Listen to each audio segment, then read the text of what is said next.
So getting into the political side of this, as a matter of fact, today, they knew I was speaking on this today, and they made it real interesting for me. About 1:30 today, the Trump administration released their tax reform plan. And I have some notes here, and I do apologize because this is very real time. It isn't on here. I kind of expected this, so I just kind of bullet pointed some areas that we're going to discuss. This tax reform plan was supposed to come out last week, and it got delayed, and it was actually released today. So I'm just going to briefly, just because this is hot off the press, I'm gonna just explain what kind of the bullet points were, and then we'll talk about how that affects the rest of our topics here. So this plan that was put out today, it emphasizes core principles. It did not have many details. We didn't expect it to have many details. They specified that it was kind of to provide guidance to Congress as Congress now starts to really put together a bill for a comprehensive tax reform package. All right, so this is the guidance that's kind of coming from the Trump administration to Congress as to what he would like to see. Going for the personal tax details, they are simplifying all the tax brackets down to 3 tax brackets. Currently, they're proposing a 10%, 25%, and a 35% tax bracket. When you get out of this course, I'm sure this stuff is going to be all over the news. You know, CNN, Politico, The Hill. I read a couple quick articles before I got up here to see what information was coming out. So these details would be readily available as soon as you jump on any news source. So the 3 tax brackets, they did not specify again what the revenue for those brackets would be. They just said that they want 3 brackets, 10, 25, 35, that those details as to what the revenue for those brackets would be, that would be worked out with Congress, that they would be working with Congress and getting all those details. So for individuals or married couples, the first $24,000 is going to be tax-free. They are looking to have capital gains dividend rates at 20%. They are looking to repeal the death tax, the estate tax. They're looking to repeal AMT. In general, this is a very bare statement that they are looking to eliminate tax breaks. So they're reducing these rates, and they're looking to eliminate tax breaks, but charitable contributions, mortgage interest, and they didn't say child tax credit. They said tax relief for families with child and dependent care expenses. Those 3 provisions would be protected. As a response to one of the questions from the reporters, they did mention that they would like to have rules in place where the wealthy would not be able to use pass-throughs to avoid corporate tax rates. So again, very few details on that and what that actually means or how those rules would look, but that was mentioned. On the business side, they are looking to lower the tax rates to 15%. They are also looking to have a one-time tax on corporate profits overseas that would allow companies to repatriate those funds back into the U.S. The overall goal of this package, what they're going for, is a 3% growth in GDP. And I think a key element, and I was lucky enough to watch this live. Well, lucky is probably not a good word, but I did watch this live, and I took notes. And something that I did notice is one of the reporters asked if this would be a revenue neutral bill. He didn't answer, which would be expected, but I think important for us, that's a portion that's going to play out on here. If it's not revenue neutral, it really eliminates the ability for them to pass this bill in the Senate as a reconciliation bill, meaning that they would have to work with Democrats to get a bill like this passed. So we'll get into that with some more detail here. So that's just kind of a quick update as to what this plan that was put out today and what they're proposing. And that leads us to our next bullet. Well, let's start off here with just kind of broad, Congress and energy efficiency. Right? So when it comes to energy, I think we'd all agree that Republicans and Democrats, they don't agree when it comes to energy sources, right? Where's the energy source coming from? They're on different sides of the aisle on that for sure. One of the areas where they actually do tend to agree, and generally speaking, this isn't, everybody, all Republicans, Democrats, but energy efficiency is one of the few areas where they do agree on, right? They understand that cutting the waste, Republicans, Democrats, cutting the waste in energy is good policy. So Republicans, Democrats, both have supported historically in the last, let's just call it 10 to 15 years, plenty of bills that have promoted energy efficiency. Again, going into renewable and then energy sources, they're on different sides, but energy efficiency seems to be one of the few areas where Republicans and Democrats can sit down and agree on good energy policy. So what is the likelihood of tax reform? So as I mentioned, it doesn't seem from what was said today that it's going to be a revenue neutral bill. And with that being said, they will have to work with Democrats to get this passed. Right? So a reconciliation bill, which would be ideal for the Republicans, they would only need 51 votes in the Senate. Because it's not revenue neutral, it will likely create deficit beyond the 10-year period, and it's a Senate rule where they cannot use reconciliation for any policy that creates deficit beyond those 10 years. So that reconciliation bill would probably be out the window. Now, that means they have to work with Democrats. Coming out of the Republican House, it is very unlikely that we will see anything in energy efficiency in the original draft. Now, that doesn't mean that they don't support it. It's more of a tool that they know that they are going to be able to negotiate with Democrats later. Right? So the first draft that we see come out of, or the first bill that gets approved out of the House would likely not have anything with energy efficiency. If they are expecting to have to negotiate with Democrats in the Senate, that is a point where they would bring energy efficiency to the table.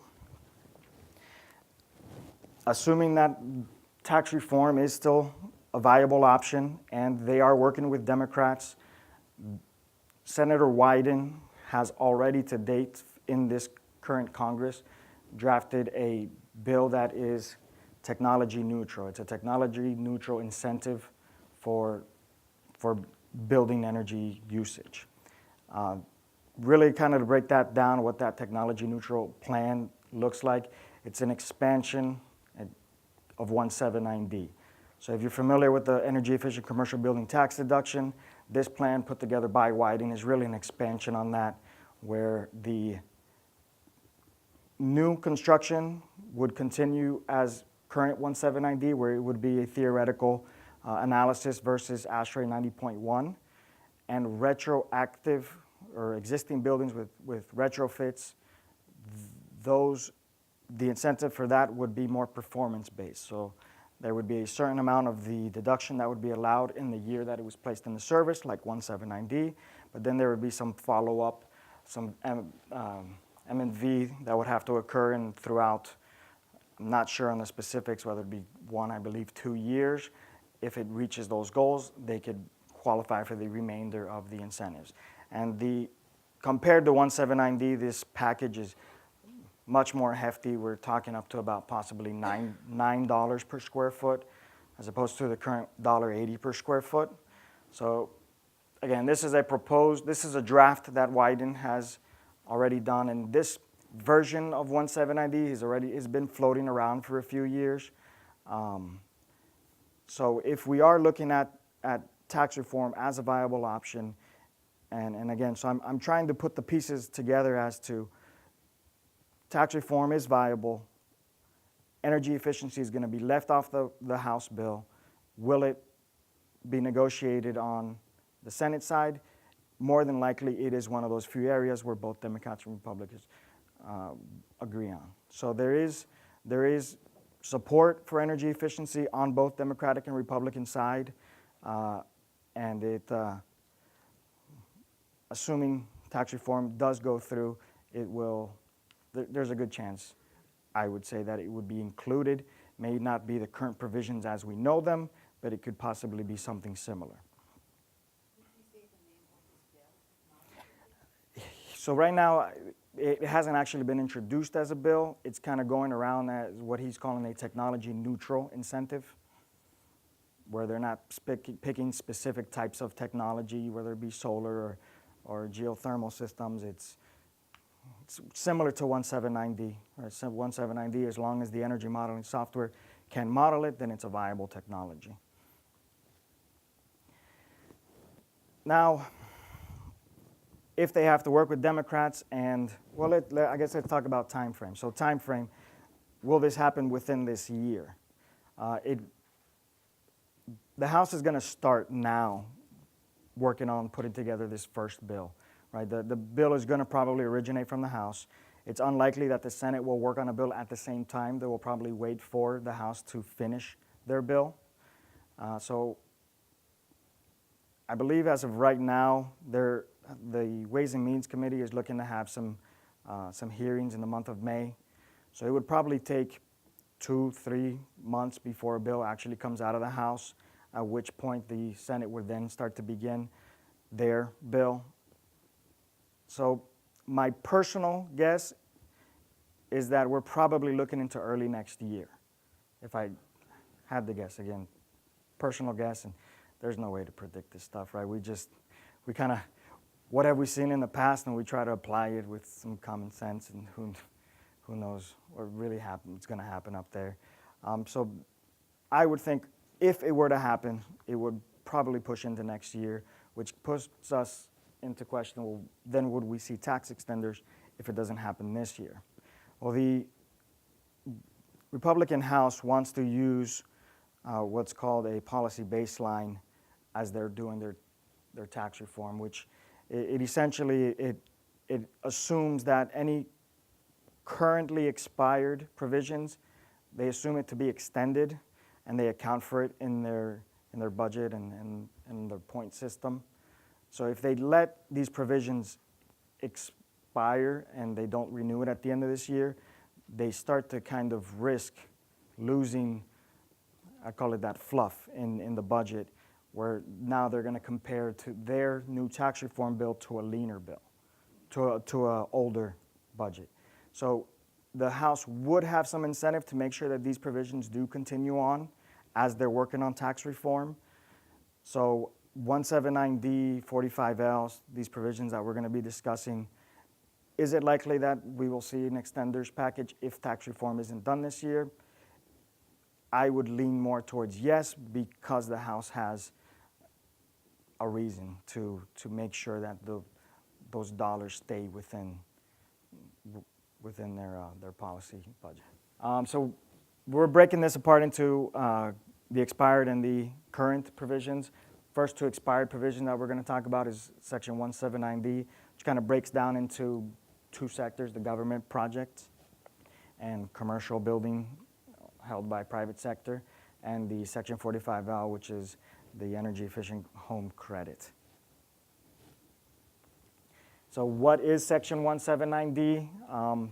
Section 179D is a tax incentive that was created under the Energy Policy Act of 2005 under the Bush administration. It has been going through this expiration and renewal process for quite some time now. It was renewed under the Obama administration, again showing it has support on both sides of the aisle. It is for commercial building and residential of 4 stories or more, and it's a tax deduction that can qualify up to $1.80 per square foot. The qualifying requirements is that the new construction or renovated buildings, the actual buildings have to meet a 50% reduction in energy and cost savings compared to a theoretical ASHRAE 90.1 building.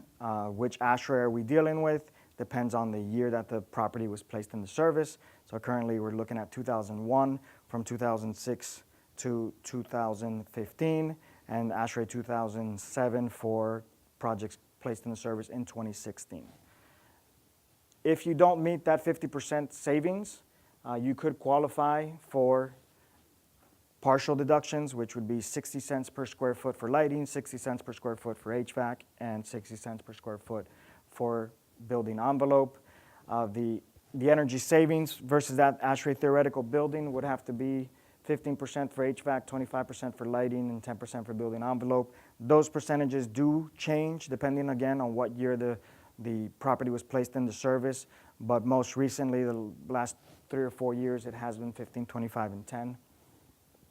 The IRS does require taxpayers to get a third-party certification and maintain that certification in their records in order to take the deduction. So that certification is what entitles you to take the deduction. And that certification does the energy analysis, determining at what level you qualify. So looking at the government projects, so governments are non-taxable entities and are unable to benefit from the Section 179D tax incentives. Really what Congress did was, because governments have such a large portfolio of real estate and they are non-taxable entities, they added a provision into the tax code which allows for those government entities to allocate the deduction to the designers, right? So for this conference, I would feel that there could be some opportunity for the members that are here. So any government projects that you have done, there may be the opportunity to take advantage of the 179D for any of these government projects. The definition as to who can receive the deduction is the person primarily responsible for designing the energy efficient property. Designer could mean design as we would expect, and conventional architect, MEP. It could also be just specifying the actual energy efficient equipment. So if we're doing more audit style where there isn't more really design, but we do an audit and we replace the systems. And so whoever specifies the actual equipment would be considered a designer. That allocation process, so the IRS does require for the designers of those energy efficient commercial building projects to retain an allocation letter from the government. That allocation letter, basically what the government representative is verifying is that you were involved with the project, you are the primary designer, what the cost of that property was. So if you were paid just for designing the system, it isn't what you were paid as a designer, it's what the cost of the property is. Where property being a tax term, it's really the equipment. They're also verifying the year that the property was placed into service, because that is going to affect as to what year you can take the deduction and what the energy savings requirements are, and also what the amount of the 179D deduction being allocated is.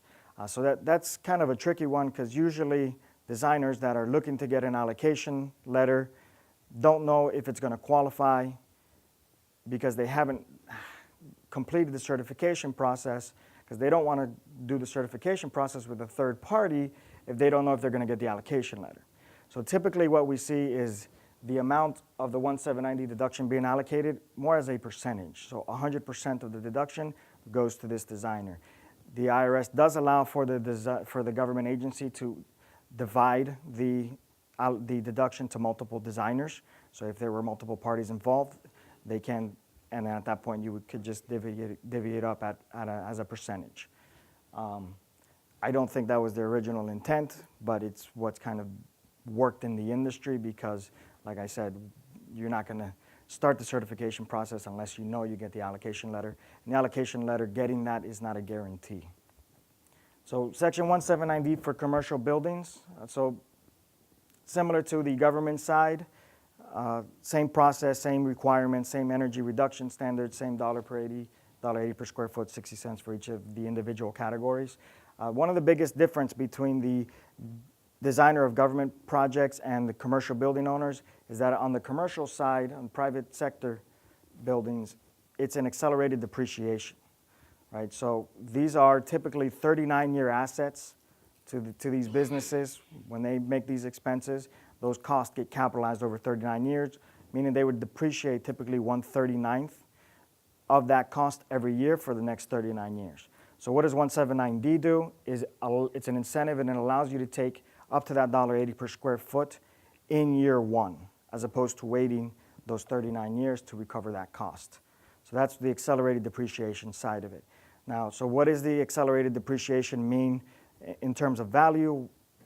It's more of a time value of money, as opposed to on the government side where it's a real deduction. For the designers of government projects, it's a real deduction. You save dollar for dollar. It reduces your tax liability, where in the private sector for commercial building owners, it's accelerated depreciation. Typically in the accounting industry, what accountants use is the net present value calculation. And that net present value, it assigns a dollar value to what is it worth to have the money today as opposed to waiting over 39 years. So what are the retroactive opportunities on these? Because again, 179D is currently expired. How do we take advantage of it? How can it be used? For government projects, for the designers of those government projects, it really boils down to your open tax years. So your business's open tax years, which is generally 3 years. You would have to amend your returns in order to take the deduction. But in terms of what is 179D worth, right now at this stage of being expired, it's 3 years worth of your projects. If you haven't been using 179D, looking back at 3 years worth of your project portfolios in the government sector and saying, what is that worth to me? Did I miss? Okay, so on to section 45L. So 45L, for the most part, we talk about 45L in terms of multifamily. Single-family homes do qualify, much more difficult to get that third-party certification as well. So generally speaking, we're looking at apartment complexes, condos of 3 stories or less. So 45L is a tax credit, not to be confused with a deduction. Right? So that deduction is above the line where it reduces your taxable income. Tax credit is below the line, and it reduces your tax liability dollar for dollar. Right? So there is I want to distinguish between the deduction and the credit. So it's a $2,000 credit per unit. So we're dealing with multifamily apartment buildings and condos. It is a tax credit per unit. Assisted living facilities could also qualify for Section 45L. It's going to depend on how they operate, because there's a special definition for what a dwelling unit is. So if it meets the definition as a standalone dwelling unit, and assisted living facilities could also qualify on top of the apartments and condos.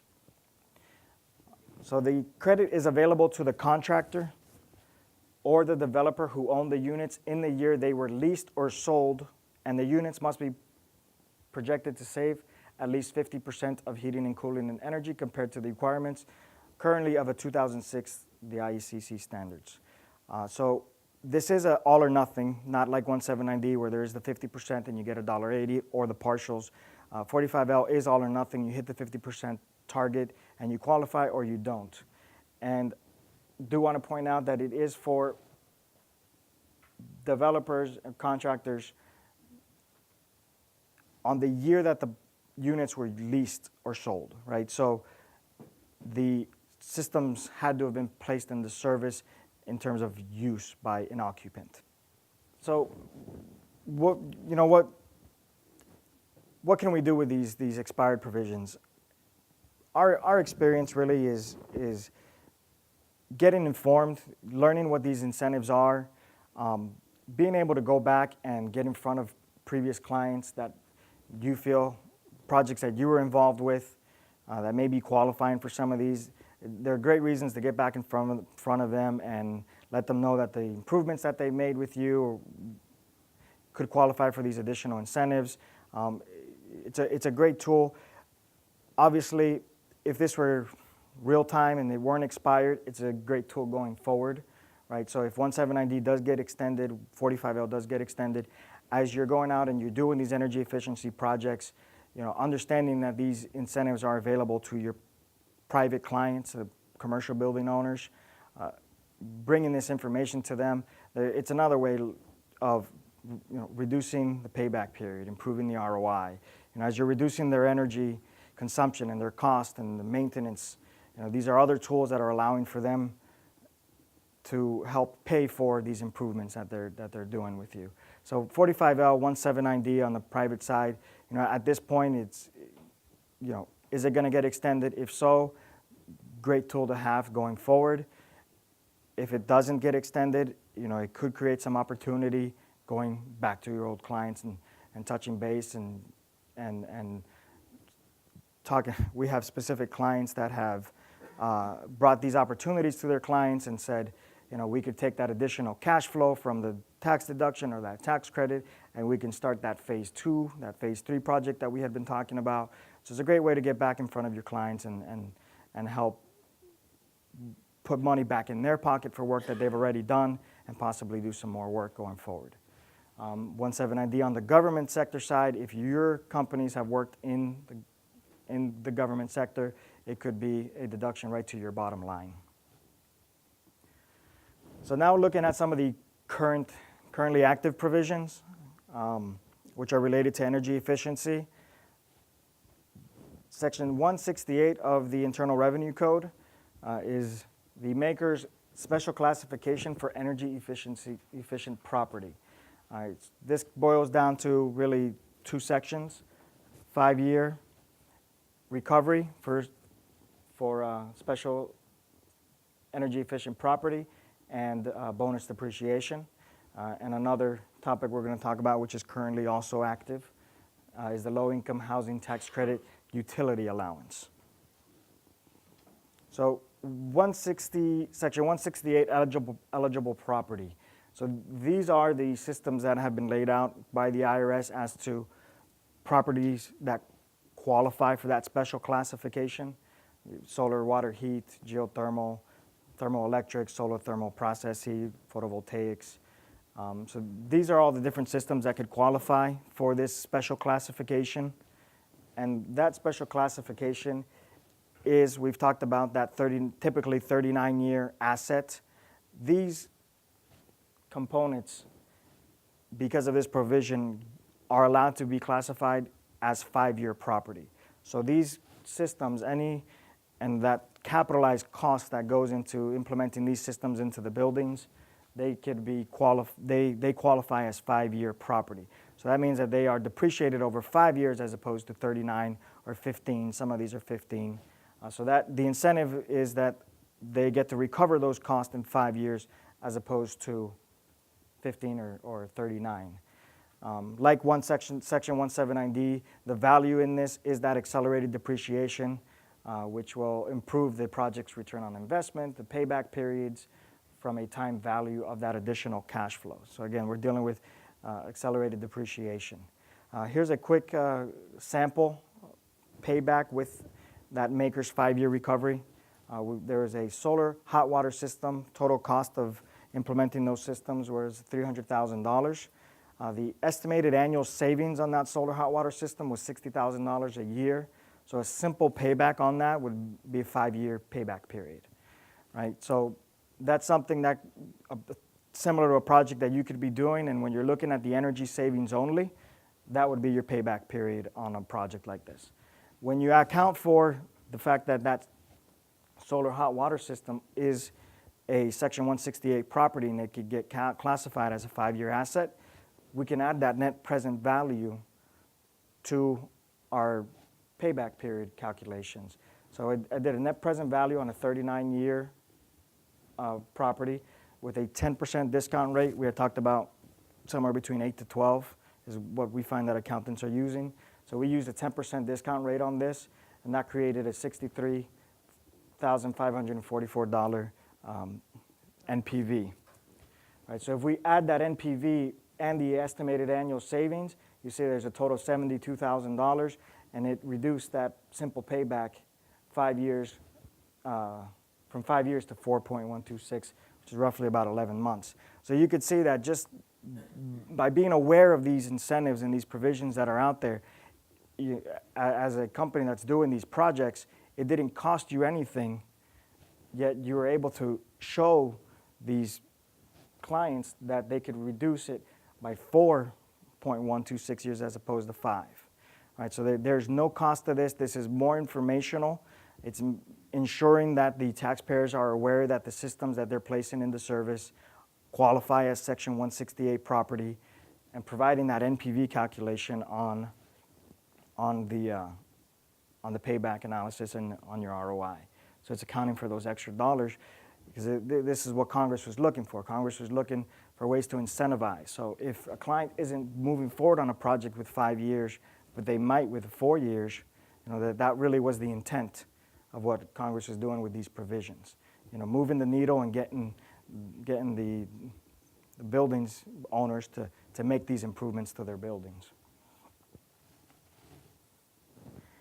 How does this tie into the bonus depreciation? So bonus depreciation is another incentive not related to energy efficiency, but because of that Section 168 classification, it allows that property also to qualify for bonus depreciation. So in addition to that, so bonus depreciation allows for any property with a recovery period of 20 years or less, right? So these would have been 39-year assets. Because of Section 168, now they've been reclassified as 5-year. So because they are less than 20 years, they can deduct currently up to 50% of the cost in the current year. So the savings in the accelerated depreciation, it can now get added on with the bonus depreciation, right? So here's another quick sample of this. Same project, solar hot water, 300,000, 5-year paybacks period. Here's another NPV calculation, and NPV calculation with the bonus depreciation in there, and we're looking at $73,000 in savings annually, and that knocks it down really to about, knock the whole year off of that payback period. So bonus depreciation is an incentive that was extended in 2015, and it is being phased out. Currently, it is 50%, and then I believe it drops down to 30%, and then it'll be eliminated. Makers, the 5-year classification, that is permanent, where bonus depreciation is being phased out. But currently, for projects that qualify as Section 168, this is net present value from that accelerated depreciation that could help move some of these projects. Low-income housing tax credit. So the low-income housing tax credit is, the utility allowance is a provision in the IRS that allows for an energy-based model for a utility allowance, allowing for a third-party verifier to do an energy analysis, determine the real energy costs of a low-income housing tax credit building, and the owners of those buildings can make an adjustment to their utility allowance, which is an allowance that they give their tenants to be able to pay the utility bills. They're allowed to reduce that, and it in turn increases their income. Here's a sample project for the utility allowance adjustment. A total cost of $650,000 for some hot water boilers and VFDs and some 16-SEER AC systems that were changed out. $650,000, roughly $2,600 cost per unit. The owner previously used what was the HUD schedule for the utility allowance. They did an energy consumption model, and that adjusted $40 per unit. So that means for every unit, they were able to receive $40 more in rent a month.